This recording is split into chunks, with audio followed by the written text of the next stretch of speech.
Calm Down with Erin and Charissa is a production of iHeartRadio. Erin, big day on the podcast today. Why, you ask? Because one of my favorite people, one of your favorite people coming on, Jalen Rose, will be with us today. He's been our colleague at ESPN and over at Fox when I was there for Best Damn Sports Show. So I'm excited to talk to him. I didn't know that. Yeah, he was always, oh my gosh, Vicky sent me a picture. I've got to pull it up. Vicky's our wardrobe stylist at Fox, and she's been at Fox. She won't want me to say this, but for 25 years. She is the reason why, and again, this is one of the many differences between the two networks that we've worked out. There is a wardrobe department at Fox. Most people would be surprised to know that at ESPN, there is no such thing.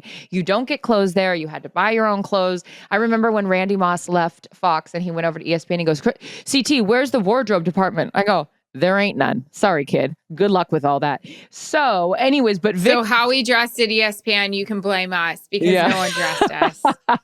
Oh, wait, you had this. I look for this picture.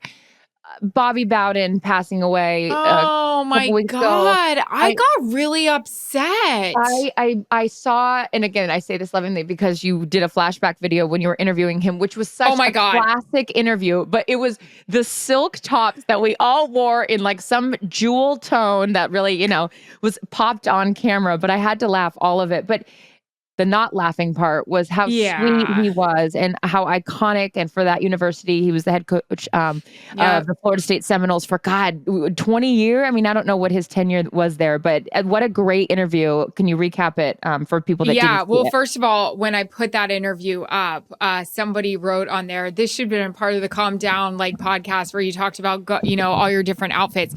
And then I did find a picture of me and Coach on the field, and it was in that pirate outfit that I wore when I was auditioning for Johnny Depp in a role, and apparently doing Thursday Night Football all at the same time. But I thought you looked great. Oh, thanks. I was actually really sad. I took time out the other day to read about the funeral and read about who went. I actually was texting with Kirk Herbstreit, who went to the funeral, and the picture that got me the most was when they were taking Ann, his lovely wife, Ann Bowden, out of the car to walk into the Capitol.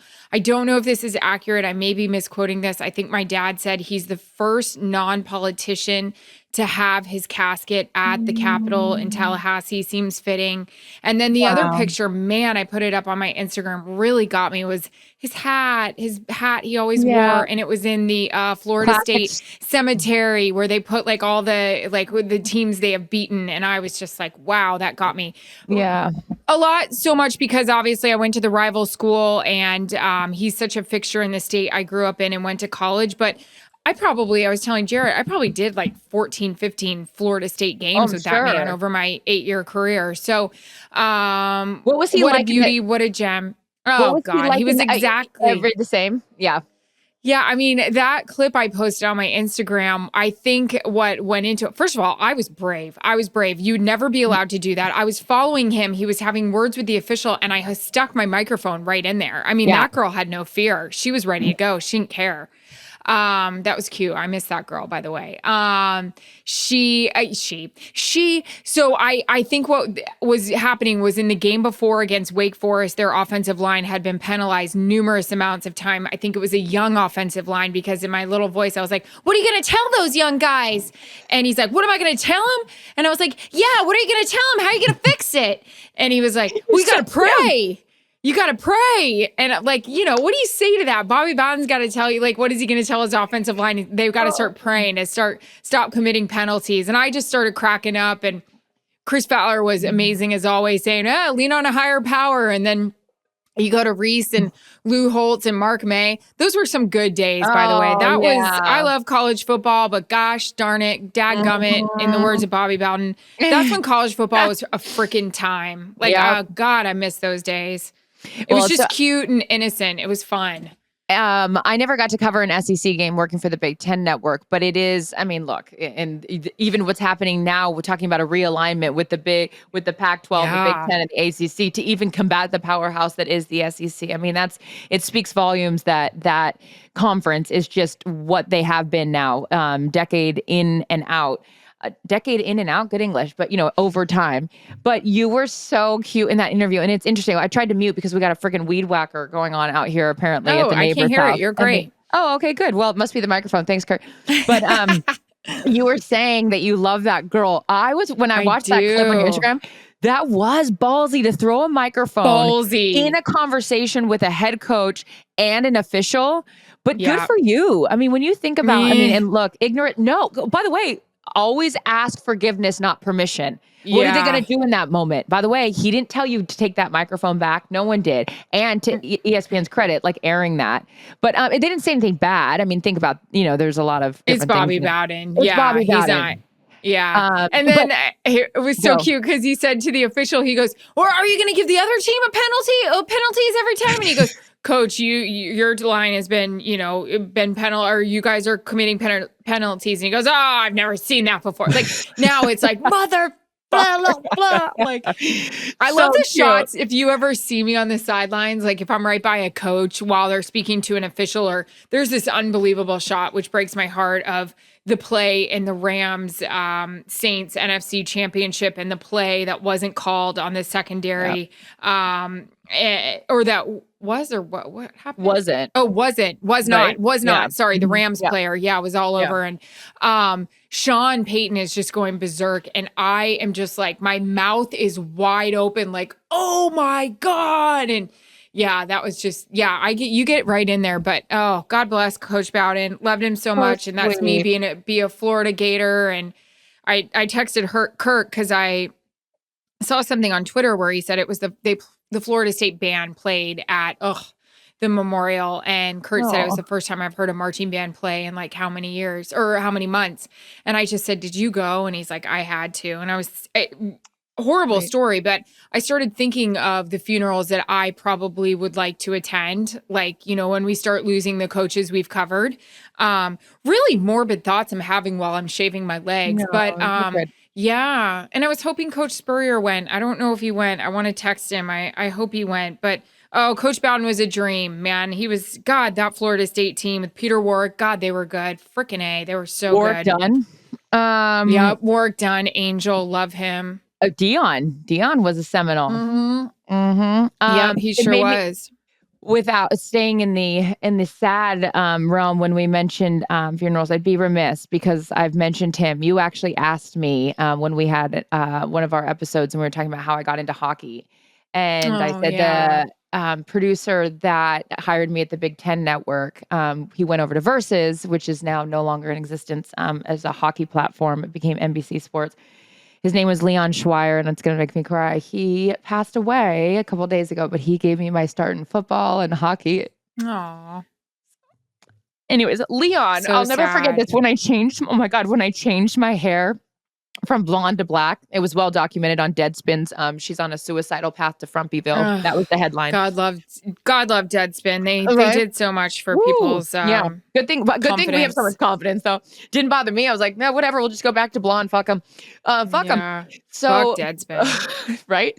But I'll never forget this. I was doing this show. It's called the Friday Night Tailgate. And all of a sudden in my ear I hear, what the fuck did you do to your hair? And it was Leon, and I just started laughing and go, what, you don't like it? He goes, it's terrible. And it was the honesty and the love, and I will really miss him, and he was gone way too soon. So I just wanted to mention that. Leon would also then want me to turn this into a joke real quick as we bring in Jalen Rose after the quick break, because similar to what Leon told me about my hair when he said, what the fuck were you thinking? Vicky sent me this picture. Look at this. 13 years ago. What the fuck was I thinking? This was on the set. What are you wearing? I can't really see it very well. Question. What am I wearing? Send it to me. On the set of Best Damn Sports Show, Keystone Light was a sponsor. Could you tell? That's awesome. Wait, babe, you're going to lose your mind when I show this to you. First of all, I was eating M&Ms, hot dogs, all the things on the sidelines too. Look at this. Everyone could feel me. I was around and proud. We'll be back right after the break with one of our favorites, Jalen Rose. He's the Renaissance man, and he's got a lot of stories, I know. Coming up next. I just sounded like a radio DJ there. Coming up next. After the break, we got the top 10. We're always good because Jalen Rose is with us. Ladies and gentlemen, Erin and I have been waiting for this. And before we welcome you in, Jalen, all I have to say is Victoria Jill Trilling sent me a picture from the Best Damn Sports Show. You're welcome. We will get to that in a little bit. That's love right there. I can't wait to see it. Before we get to that, Jalen, what was your favorite outfit you ever sported from the Best Damn Sports Show? Do you remember? Give me something. I do. And it was culturally relevant at the time. So when Jeezy the Snowman started to become a mainstream artist, he had the Snowman t-shirts. And at the time, students were banned from wearing them at school because of the connotation of the shirt. So on Best Damn, they gave me a segment called Posse Apprentice, where I had a big table of people and I was just telling them why they're not flying up to work on my team. And I actually wore that shirt on the Best Damn Sports Show.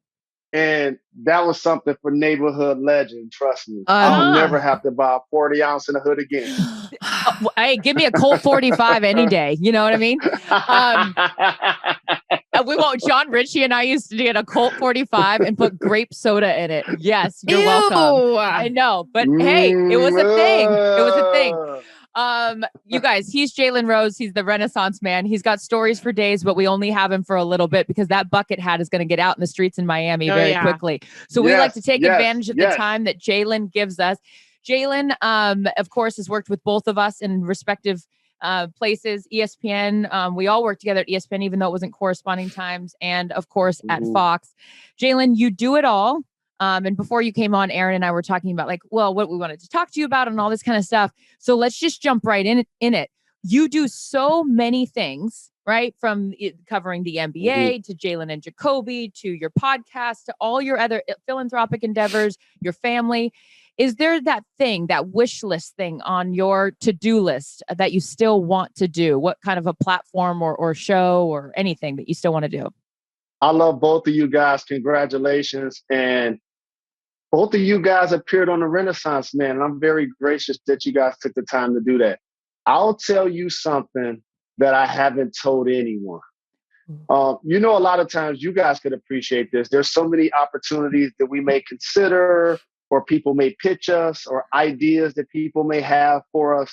And you can't really always share it with your family or your friends because some things get 20 yards and then you got to punt.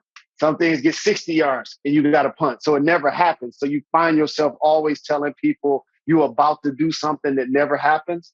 But I have something that I would like to do that I haven't really seen happen since the early 90s. I want to host a late night television show. And as a fan of Arsenio, I just ran into Dave Chappelle recently. I went to back-to-back concerts when he was in Detroit. Yeah, I'm the kind of guy to go to back-to-back shows. Yeah, that's me. That's who. Were they the same jokes? Same jokes? I always want to know this. If you're different? So it's like they were like 65 to 70% the same, but he definitely remixed them for sure. Good. And it was hilarious. And Dave reminded me of the first time he met me. And it was at the Arsenio Hall show. But what year is this? This was like early 90s. This is like 94. Okay. Where are you playing? You played for a total of 6 NBA teams, correct? Yes. Were you 6 when it was all said and done? So where are you? What team are you with at this point? Are you still in Detroit? So when I got drafted, oh man, I'm gonna tell this story too. So when I got drafted in June, I had a draft party in Detroit in July. And you would appreciate this, CT. I thought I was going to get drafted by the Sonics. So I had a red, white suit and I had a lime green suit. And I ended up choosing the red and white one because the Clippers were choosing higher in the draft, but neither one of them took me. But either way. Their loss. Right. And so in July, I actually was at the State Theater in Detroit, a party that we call Soul Night. And I actually got into a couple of people that I was with, actually got into an altercation with another group of people. And lo and behold, that happened. I was innocent. Yeah, I was definitely. This the statute of limitations. It's like 30 years ago. And And then the next week, we were playing at St. Cecilia, and Tractor Trailer had the ball, rest in peace. He turns around to Aw. do a post move, and I tried to swat the ball out of his hand, and I hurt my shoulder. So now imagine a draft pick nowadays, right? Getting picked, getting hurt before he signs his contract. That was before I even signed my contract. So big fish, small pond theory. I go to LA to go to the doctor, to go to rehab it, and go to blend in. And so in theory, from 1994 to 2018, when we started Get Up in New York City, LA was my second home. I had places in Santa Monica, I had places in Brentwood. I was everywhere Rich. in California. It's my second home. And a little something, I had to, what I mean? Like, come on now. I had to have more than one spot. Got to flex. But what's the difference between me and you? About 5 bank accounts, 3 ounces, and 2 vehicles. I like what you did there. I'm here. Don't tempt me with a good time, Eminem. And so I was in LA basically every summer. So I don't remember exactly what year it was, but I think it was like one of the first years I was out there. But I remembered it in particular because it was the only time I ever went to Arsenio. So think about it, this Dave Chappelle, like, hey, yo, the time we was at Arsenio, I'm like, one time. yeah. I'm thinking like, that's the only time I ever went, dog.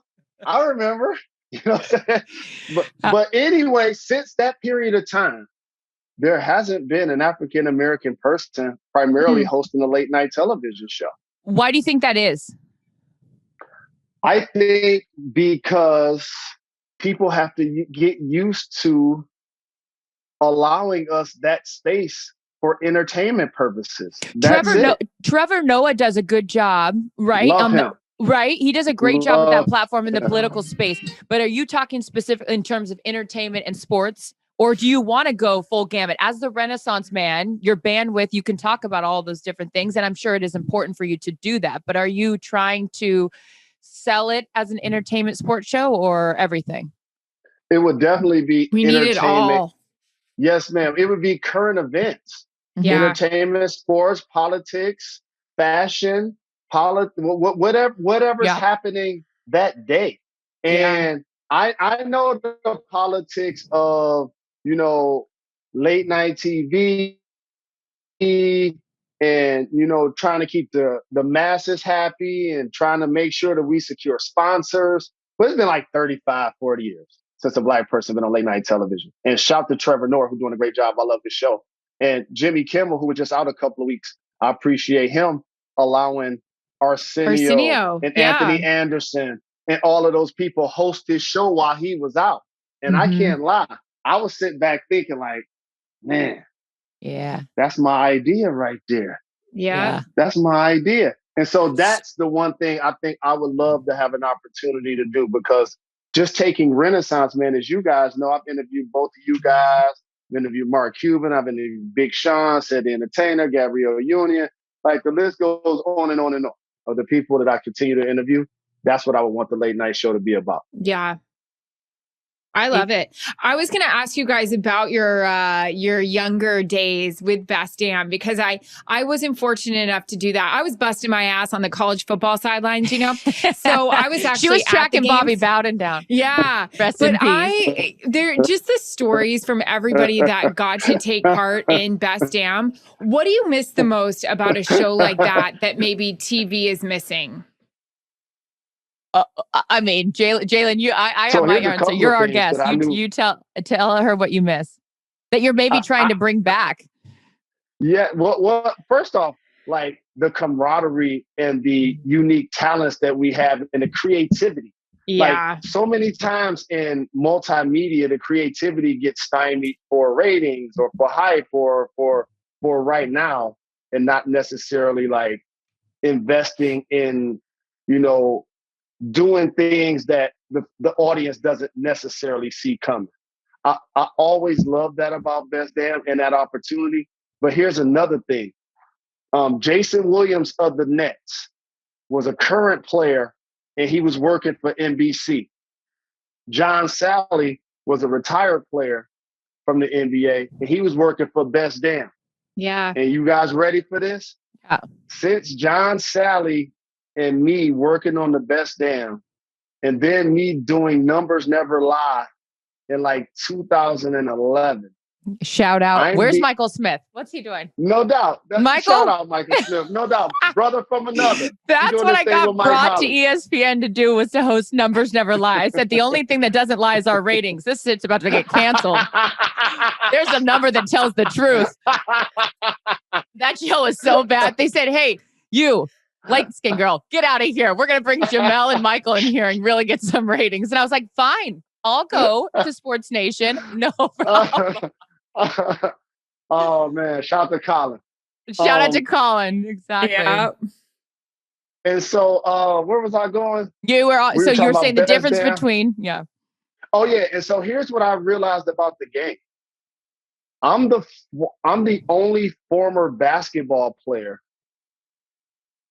that is featured on the Monday through Friday show. Huh.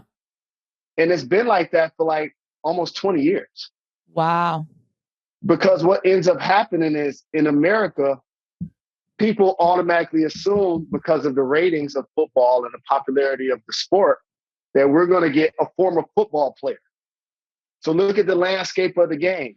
You see Marcellus, you see Strahan, Chris Carter, you see Mike Golick, you see all former football players attached to Monday through Friday shows. I'm the only basketball player that's been attached to a Monday through Friday show. And shout to John Skipper, who brought me in the office at a time when they were starting Get Up. And he was like, you're our best football analyst too. Yeah. Because they wanted that to be a football player. Good. And so that to me is something in the game that I take pride in, and I shout John Sally and I shout Best Damn Sports Show and our entire family, because that was one of the first shows where athletes were allegedly supposed to like stick to the sport that they played. And so I'm sitting there thinking like, so let me get this right. This person didn't play at all, and they can talk about whatever sport they want. But for me, it's like, I only can talk about basketball. It's like, is that what we doing here? And so shout to John Ince and the entire crew who had John Sally, who had me, who had Rob, who had Rodney P, who had Charissa. Like, our team was so very versatile. We had so much fun. Hey, Erin, just let me tell you this. We wasn't the kind of team that when the game ended, we didn't see each other again to the next day. It didn't work like that. You know what I mean? We were a locker room. We were a family. And I miss that about entertainment and multimedia. Well, you're so sweet for saying all that, Jalen. But it was an unbelievable opportunity. I know for me, it was the first national show I ever got to work on. But independent of that, it was, when Stray talks about it, it was you guys, respectively, that group were the first athletes that were also had the foresight to say, hey, this is that next step for us. Right. And some of these guys were still playing. Ray Lewis was still playing. Stray was still playing. Remember when we went to the Super Bowl in Arizona, the Patriots game? He was playing in that Super Bowl. He was on our set. So it was and then Antonio Pierce followed suit and whatever. So it was definitely, and here's the sad part about it. And hopefully with putting out the good vibes and for your show, will it to happen, your late night show, I hope that they can do a show like that again. I hope you can do a show like that again, because now with all the PC things you have to say and do, if it makes it tough to green light, and it sucks. And it really does suck that you have to stay within the lines, because coloring outside the lines is what's so fun to watch. But bringing it back, Jalen, to you specifically real quick, and I know you're a busy man, but you've done so much. And you asked me a really interesting question when I was on, and thank you for giving me the opportunity to also be vulnerable. Erin and I, a lot of reasons that we are friends, many of the reasons we're friends, because we've been through a lot of stuff together and held each other's hands through the worst things in our life and the best things in life. But to be able to have a platform to talk about what I went through, I really appreciate that. And I know that, thank you. That's what these podcasts are all about, is to be open with our friends like we are. So anyways, bringing it back real quickly to you for You asked me if you could be commissioner for one day, or if that you could assign someone to be the commissioner for one day, who would it be? I'm going to bring it back to you and ask you the same question. You get to be assign a commissioner you can be the NBA, the NFL, whoever, for one day. Who would it be? I want you to do both sports, actually. Okay. Give me somebody for both NFL, sports. I will. So if I can assign someone to be commissioner for the NBA, I'm going to give you a really good one. What about Denzel Washington? Hot. For the NBA? Right? Yes. Like, who's seen more basketball front row than that guy? I don't know, but I hope he wears the mink or the chinchilla jacket from American Gangster sitting courtside. That's hot with the hat. Yes. Yes. No question. I'm giving Denzel that gig. He done seen Showtime era. He done seen Shaq and Kobe. He done seen it all. And he put in his own work as well. So definitely Denzel for the NBA. For the NFL, man, that's the no fun league. I got to find somebody that's going to shake it up a little bit. That's not going to give a penalty when the guy carries somebody 10 yards and has the nerve to show emotion. We were just talking about Can we tell you this, Jalen? So we were at the Fox seminar, Michigan man, you'll appreciate this moment. So when we were at our Fox seminar, we were having the officials talk to us about the new rules. Charles Woodson, new to our team, to be at a seminar. Last year was COVID, so he couldn't come. And as they are explaining this rule, Charles is just, I mean, you want to talk about somebody with just swagger, like he's just good looking, like he can make a t-shirt and shorts look fucking cool, right? So he's just sitting there with his arms folded and he's looking down and then he's like, hold up, what? And it was like, everybody was like, oh God, this is the one person that Charles Woodson is not going to like this new rule. So Michigan man for you, thought you'd appreciate that one. I do. That's my guy. And the person, as I think about it, who I would like to be the NFL commissioner, Deion Sanders. Yes. That's who I would allow to be it for a day. Because I remember prime time rooting for him at Florida State and him rocking a Jerry curl and showing up to do his 40-yard dash, allegedly in a limousine and running the fastest time ever. And then telling my Lions that we would have to put him on layaway in order to pay him. It's stupid. So that guy that I saw high stepping from the 50 playing offense and defense, he needs to be responsible not only for making sure that the NFL continues to thrive, but also we can actually enjoy it. But it's so great about that. And that's a perfect one. I remember saying to him a couple years ago, because they were talking about trash talking or whatever. And I was like, you're the ultimate trash talker. He goes, no, I wasn't. He said, I never talked trash about someone else. I only hyped up myself. And I was like, I guess because he's always jawing. I thought he was jawing at someone else, but he's busy telling them how great he was.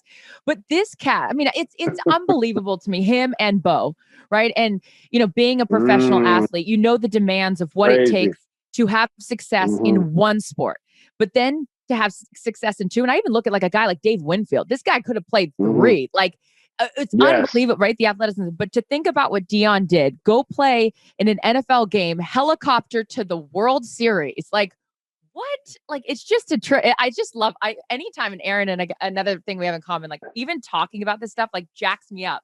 Just like so, not to mention the style, and to bring it back, why I want to name my first unborn child that's frozen at the fertility clinic Jalen, is because watching guys, that was like literally my favorite name, was watching what you guys did at Michigan.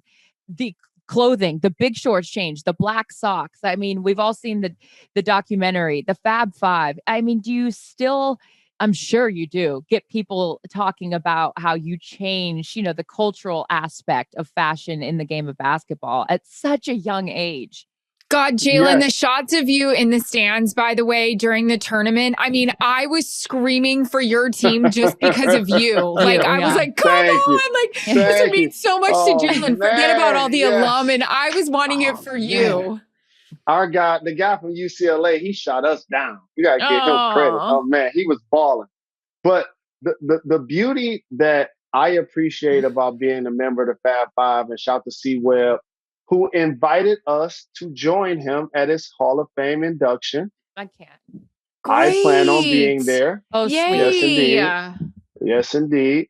Shout to Jawan Howard, who had the #1 recruiting class in the country. Ray Jackson. By the way, you and guys Jimmy should G. roll on you guys all being together in the Hall of Fame speech, because I could feel like that could be a part 2, just saying. Correct. That's right. For Anywho. sure. Yes, indeed. Absolutely. I'm rolling with that. And the beauty of that group is that I realize how genuine it was now, because it reminds me of how much people disliked us then. Mm-hmm. See, like right now we can talk about it. I remember saying this about Muhammad Ali, and it kind of hurt my feelings when I saw him with his Tourette's. I was happy that he was lighting the torch in Atlanta. I remember this vividly. It was '96, and I was happy that he was lighting the torch. But that's my idol. Like I love Muhammad Ali. That's my guy. I met him. That's my guy. That's my favorite human being that's not in my family ever is Muhammad Ali. It's not even close. And I just remember thinking, like, they started to celebrate him way too late. Still with the Fab Five. So, like, we having this conversation, right? You can't go nowhere at the University of Michigan and see us or Steve Fisher right now. Maybe we got a picture in the practice facility or in Jawan's office, but you guys know what I mean. Yeah. And that's unless if Jawan was not the coach, I would feel some type of way about that. But since Jawan is the coach, I bury any hard feelings that I had towards not being recognized. And working the draft, and I lost my mom in February. And so I was sitting there and watching Jalen Green, Jalen Suggs, and Jalen Johnson all get picked. Mm-hmm. Right? And we know in 1994, that was the first time a Jalen got drafted into the NBA. Now, when we look up at 10 years, 30% of the NBA going to be named Jalen and or the NFL. NFL, Jalen Hurts, Mm-hmm. And so, like, that Fab Five legacy created something that is way bigger than each of us. And the long shorts, the black shoes, the black socks, the bald head, the camaraderie that we had, I just am so very grateful that so many people who are riding with us then are riding with us now. But the crazy thing is, when I see people that slandered me then that are still slandering me now. Oh, okay. We're not talking about people that go to Ohio State. I'm bored. I'm so bored. No. You know what I mean. I just ain't gonna say some of their names because they don't get it. They don't get love on you. They don't need acknowledgement on your show. But you guys know these serial decades of trolls that continue to, like, look at somebody like me and call me a hoodlum or call me a thug or like names like that. I remember I first got drafted. The first question I was asked was, so, there's a rumor out there that you're not really coachable. Like, I'm like, huh? Like, I love my high school coaches like my dad. Like, huh? And he went to Michigan with me. And Steve Fisher is like a father figure to me. So I'm like, oh, okay, I see how this works.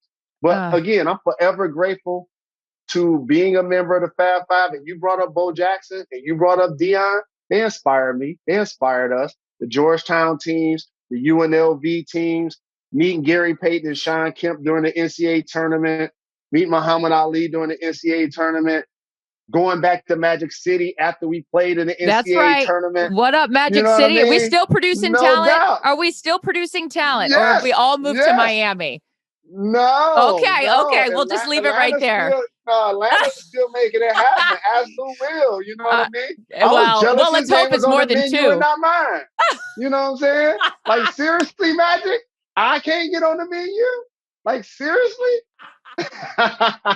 Erin asked the question, what was the best part of Best Damn Sports Show? It was the pre-production meetings. Oh, I Don bet. Sally's like, so I was in Vegas this weekend and and we're like, oh, right. And that's okay. We got it. We got it. We got it. If we could have aired what was said in the pre-production meetings, I mean, the show would have never went off the air. You have to get off the air quickly, but Erin wants to ask you something very, very quick about our show. Erin, ask him about what we like to give out. Oh, yes.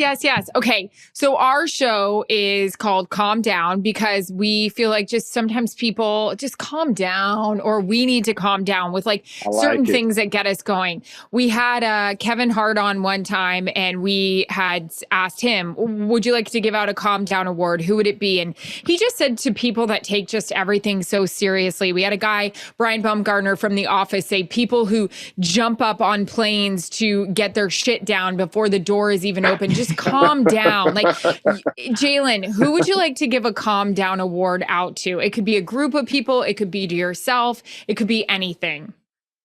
Oh, this is an easy one. And this isn't political at all because people are trying to make it. Calm down if you're trying to tell me why you shouldn't get vaccinated.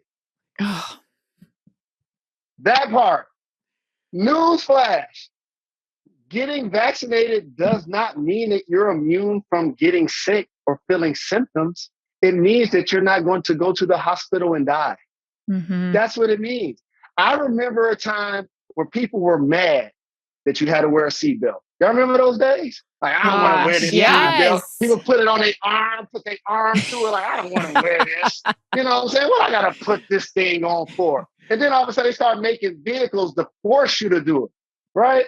Yeah. Same with a bulletproof vest. Like you going into combat or whatever, the bulletproof vest doesn't mean that you're not going to get shot.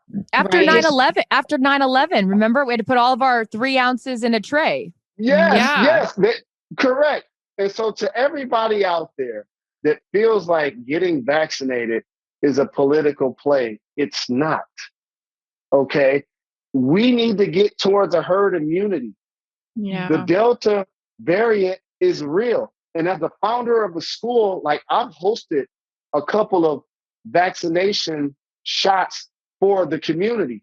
And we're going to do that for our students and our staff because we're trying to make sure that everybody's vaccinated. And so I can't lie. If I'm watching the NBA playoffs, I'm like, oh, y'all ain't vaccinated? Football about to start. I love Lamar. That's my guy. But dog, you waiting to talk to the doctor? Let me tell you what the doctor gonna say. Get vaccinated. Yeah. So those people need to calm down. That was such a good one. You know what? You could run for a politician, for commissioner, for best friend, for best coworker. You are all the things. You are the Renaissance man. You hold a special place in both of our hearts. We appreciate you carving out some time for us as we know you're very busy. And thank you, Jalen, for just being the person you are. We cannot wait to be in the audience of your late night talk show and rooting you on no matter what you do and when it happens. So thank you. Shit, I'm not going to be in the audience. I'm going to be a goddamn guest. Are you kidding me? Well, you know what? I was like, okay, he's got Michelle Obama. He's got Gabrielle Union. Where do we fall in line? I was just happy to have a seat in the house. I appreciate your humility, but I'm already writing for the show right now, getting my Steve Harvey on. I already see it. So y'all gonna definitely be guests, and I appreciate you guys having me on. Love you. I look forward to coming back on with you guys. I love you both. You're both crushing it. Thank you for being genuine. Thank you for being veterans. Thank you for being leaders, mentors. It's real because y'all know this is a dog-eat-dog world, and it's a crabs in the barrel thing. And y'all know how it works. When y'all doing TV, people that come to y'all face every day and tell y'all how much they love y'all, texting their agent. Why you Erin get this? Oh no. Why CC? Look at what she got on. And by the way, y'all know how it works. By the way, our agent that we shared at one point is long out of the game. I'd love you to represent me. So call me if you want to get in that business, because I know I'll get a call back from anyone if Jalen wants me in the room. We love you. Done. Love you too. Love you both. Have a good one. Bye, babe. Bye, babe. Bye. Beauty. So sweet. Calm Down with Erin and Charissa is a production of iHeartRadio. For more podcasts from iHeartRadio, visit the iHeartRadio app, Apple Podcasts, or wherever you get your podcasts.